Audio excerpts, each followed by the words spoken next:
Megamind, 3D digimation, which gains nothing from being 3D, but hey-ho, stop me if you've heard this one. Directed by Tom McGrath, who was a director on Madagascar 2, but more importantly was he did a voice on, is it Monsters vs. Aliens, one of those. Anyway, apparently this was originally called Mastermind, but then they found out that the people who made Mastermind, that would be us, wouldn't it, own the copyright on Mastermind. Although that never explained why it was that there was a board game called Mastermind. Maybe that predated. That was the one where you had to align little colours behind. There was a picture of a man with a beard with a woman standing behind him in a cocktail, not in a ball gown for some reason. I had quite a handicap playing that game and still do. Because it's a Tottenham thing, right?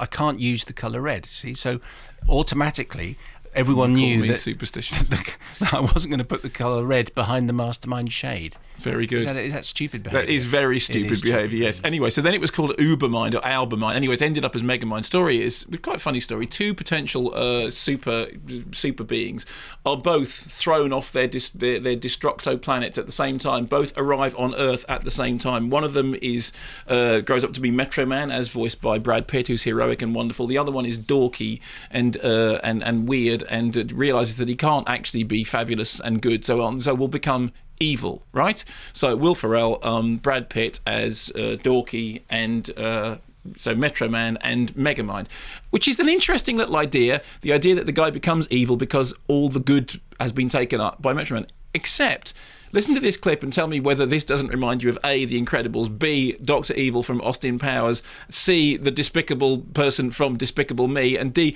any of the above. Here's a clip. Megamind. Oh, bravo, Metro Man.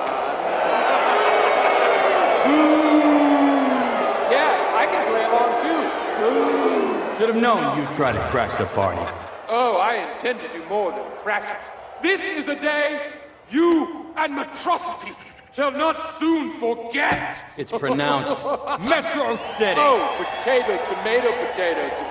We all know how this ends, with you behind bars. Oh, I'm shaking in my custom baby seal leather boots. You will leave Metrocity, or this will be the last you ever hear of Roxanne Ritchie. Huh? Roxanne. Don't panic, Roxy. I'm on my way. I'm not panicking. In order to stop me, you need to find me first, Metro Man. We're at the abandoned observatory. Aha! No, we're not! Don't listen to her! She's crazy! Tina Fey in there as well. So, what's to say?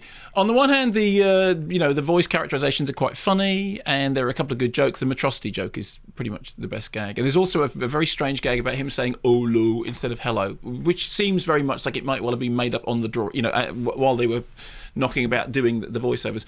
The animation itself is fine, doesn't need to be 3D. The design is very much like the design from Monsters vs. Aliens. The interesting sort of central crux of it is they was described in production as what happens if Lex Luthor beats Superman and suddenly there isn't anyone to fight against. So the interesting idea is, in order for an evil overlord to have any purpose in life, he has to be up against somebody. And what very quickly happens is that Megamind realises that having destroyed or defeated Metro Man, apparently, he doesn't have anyone to fight against. So he has to go off and create somebody to fight against, which is a nice little central idea. So it's like, the two superheroes, that's a nice idea. I'll become evil because the good position is already taken. That's a good idea. Then when I'm evil and I haven't got any, what do I do with it? That's fine. But it ain't original. It is passingly funny. The animation is it's every bit as much, poshly done as we've now come to expect. But I have to say, it is, again, nothing that looks like it's going to have... I mean, the weird thing about it was, halfway through watching it, I suddenly realised that I had probably been quite unfair to The Incredibles. And The Incredibles was probably a much better and more groundbreaking movie than I had allowed it. I mean, I thought The Incredibles was too long, and I thought the whole sort of Bergman-esque stuff at the beginning